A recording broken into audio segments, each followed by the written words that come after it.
Halo teman-teman, welcome back to my channel. Oke, hari ini aku mau bahas tentang kegawat daruratan kehamilan muda, yaitu kegawat daruratan yang biasa terjadi pada usia kehamilan di bawah 20 sampai 22 minggu. Nah, jadi dalam prosesnya ibu hamil itu ada yang kehamilannya normal-normal saja, tapi ada juga ibu hamil yang kehamilannya itu tidak normal. Nah, salah satunya itu pada kehamilan muda, suatu kondisi yang harus kita waspadai itu adalah adanya perdarahan. Jadi, perdarahan sendiri dimungkinkan terjadi karena abortus, KFT, atau kehamilan ektopik terganggu dan mulai hidatidosa, atau biasa kita sebutnya dengan hamil anggur. Nah, ketiga kondisi ini memiliki gejala yang berbeda-beda. Di sini aku akan bahas satu-satu. Kita mulai dulu dari abortus. Oke, abortus sendiri itu ada macam-macam ya teman-teman. Ada imminent, incipient, incomplete, complete, dan misabortion. Untuk imminent sendiri itu adalah abortus yang mengancam tapi masih bisa kita pertahankan ya teman-teman. Kemudian kalau incipient itu adalah abortus yang nantinya akan mengarah kepada incomplete dan complete. Untuk incomplete itu abortus dengan pengeluaran sebagian hasil konsepsinya. Kalau complete itu seluruh hasil konsepsinya udah keluar. Kalau misabortion itu janinnya sudah meninggal di dalam kandungan. Di sini udah saya tampilkan tentang perbedaan dari macam-macam abortus ini. Pertama kita lihat dulu dari keluhannya ya. Untuk imminence itu berupa flek, kemudian incipient, perdarahan kadang bergumpal disertai nyeri, incomplete, perdarahan, kemudian riwayat nyeri mulas disertai keluarnya sebagian hasil konsepsi, complete, perdarahan sedikit, riwayat nyeri mulas disertai keluarnya semua hasil konsepsi, dan misabortion itu flat. Nah, untuk keluhannya, gampangnya itu, kalau untuk mengingatnya, kita ingat yang incomplete dengan complete-nya aja. Kalau incomplete dengan complete itu kan kita tahu, kalau incomplete sebagian hasil konsepsinya udah keluar, kalau complete udah keluar semuanya. Nah, berarti untuk imminent, incipient, dan misabortion itu tidak terjadi pengeluaran hasil konsepsi, hanya perdarahan ataupun flag gitu ya. Kemudian untuk cervix, untuk imminence tertutup, kemudian incipient terbuka dan teraba hasil konsepsi, incomplete terbuka, complete tertutup, dan misabortion tertutup. Nah, untuk cervix kita ingat aja incipient sama incomplete itu terbuka, berarti imminence, complete, dan misabortion itu tertutup gitu ya teman-teman biar nggak bingung atau kebolak-balik. Kemudian USG, untuk imminence janinnya itu masih positif, di giginya kemudian positif. Nah, makanya kenapa kadang imminence itu kehamilannya masih bisa dipertahankan dengan penata laksanaan yang tepat, karena kondisinya janinnya itu masih ada di dalam kandungan, di giginya juga masih positif, dan cervixnya juga belum membuka. Kemudian untuk incipient, tampak produk hamil. Nah, karena insipient itu sendiri hanya perdarahan, tidak disertai dengan pengeluaran hasil konsepsinya. Jadi, hasil konsepsinya itu masih ada di dalam uterus. Kemudian incomplete, tampak sisa produk hamil atau hasil konsepsi ya, karena sebagiannya udah keluar ya teman-teman. Kemudian kalau complete, uterusnya normal karena hasil konsepsinya sudah keluar semua. Misabortion, janinnya bisa positif ataupun negatif. Tapi DJJ-nya itu sudah pasti negatif karena janinnya sudah meninggal di dalam kandungan. Nah, jadi teman-teman untuk abortus ini sendiri itu adalah soal yang paling sering muncul di SKB, UKOM, ataupun P3K. Jadi untuk teman-teman pahami benar-benar perbedaan dari setiap macam-macam abortus ini. Supaya nanti misalkan di soal itu muncul kasus tentang abortus, kita udah tahu clue-nya, ini mengarah ke apa. Biasanya kan seringnya ditanya itu penata laksanaannya atau diagnosanya. Kita harus tahu ini masuk diagnosa abortus apa supaya kita juga tahu penata laksanaannya seperti apa. Misalkan contohnya ibu hamil melakukan pemeriksaan mengeluh terjadi perdarahan, kemudian setelah bidan melakukan pemeriksaan diketahui serviksnya terbuka. Nah, kita langsung mikir nih, serviks yang terbuka itu abortus apa ya? Yang terbuka itu kan hanya incipient dan incomplete. Berarti untuk pilihan imminent, complete, dan misabortion itu udah nggak masuk di dalam pilihannya. Terus kita lihat lagi nih, apalagi clue selanjutnya. Ternyata disebutkan bahwa perdarahannya disertai dengan keluarnya sebagian hasil konsepsi. Nah, kita udah tahu, oh kalau insipient tidak terjadi pengeluaran hasil konsepsi, tapi kalau incomplete terjadi pengeluaran sebagian hasil konsepsi.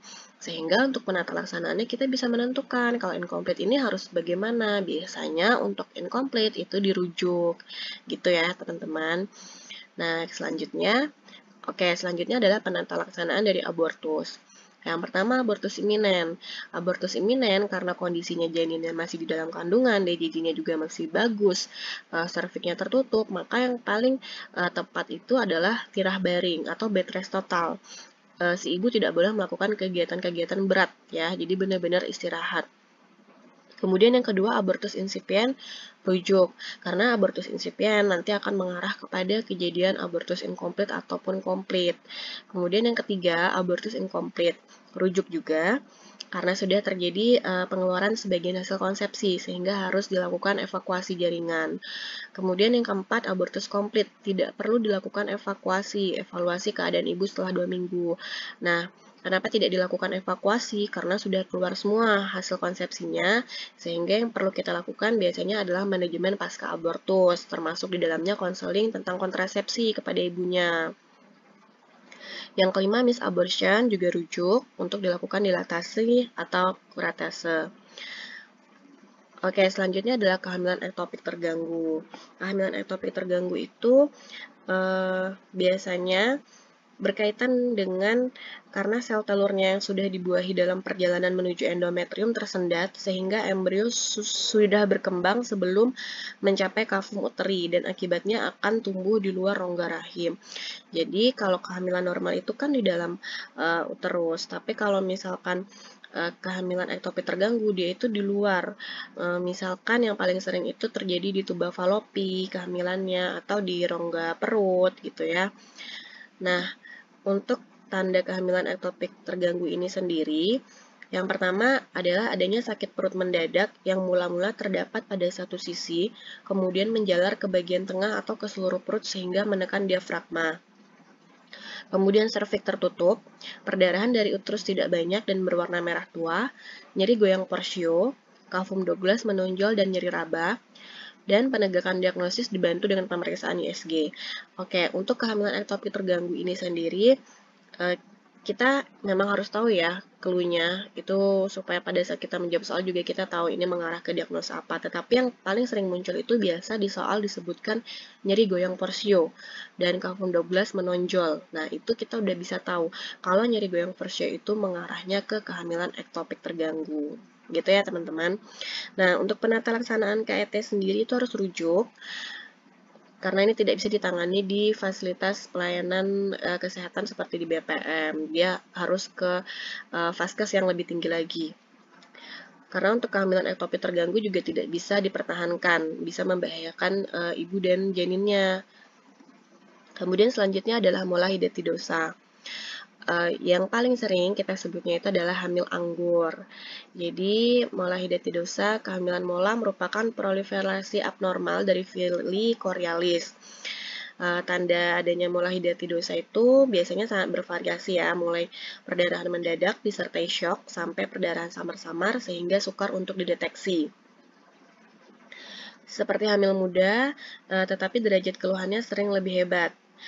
Seperti mualnya, muntahnya, itu jauh lebih banyak dibandingkan pada keluhan-keluhan kehamilan muda biasanya. Kemudian uterus lebih besar dari usia kehamilan, tidak ada tanda-tanda adanya janin, nyeri perut, serviks terbuka, mungkin timbul preeklamsia atau eklamsi pada usia kehamilan lebih dari 24 minggu. Penegakan diagnosis kehamilan mola dibantu dengan pemeriksaan USG. Nah, untuk mola hidatidosa ini yang paling gampangnya untuk kita mendiagnosa itu adalah uterusnya lebih besar dari usia kehamilan. Jadi misalkan usia kehamilannya baru 3 bulan, tapi fundus uterinya udah setinggi pusat. Nah, itu kita udah tahu nih, oh ini mengarah ke mola hidatidosa gitu. Tapi juga disertai dengan keluhan-keluhan lainnya ya, nanti di soal akan muncul seperti apa. Tetapi yang paling khasnya kalau mola itu adalah uterus lebih besar dari usia kehamilan, serta tidak ada tanda adanya janin gitu ya. Nah, untuk penata laksanaan dari mola hidatidosa ini sama, juga harus dirujuk ke fasilitas yang lebih tinggi karena kehamilannya tidak bisa untuk dipertahankan. Oke, teman-teman, itu tadi pembahasan tentang kegawat daruratan pada kehamilan muda, ada abortus, kehamilan ektopik terganggu, dan mola hidatidosa. Untuk abortus, teman-teman ingat yang ada di tabel yang saya buat tadi untuk membedakan macam-macamnya itu. Kemudian kalau untuk kehamilan ektopik, yang paling khasnya dari clue-nya itu adalah nyeri goyang persio, kemudian kafum 12 menonjol, serta dari mola itu kita lihat dari TFU-nya dengan usia kehamilannya. Kalau TFU-nya itu lebih besar dari usia kehamilan, itu kita sudah mulai bisa mengarahkannya itu ke mola hidatidosa gitu ya. Nah, teman-teman, sampai di sini dulu penjelasan aku kali ini. Semoga teman-teman bisa paham dan bermanfaat untuk teman-teman semuanya. Terima kasih.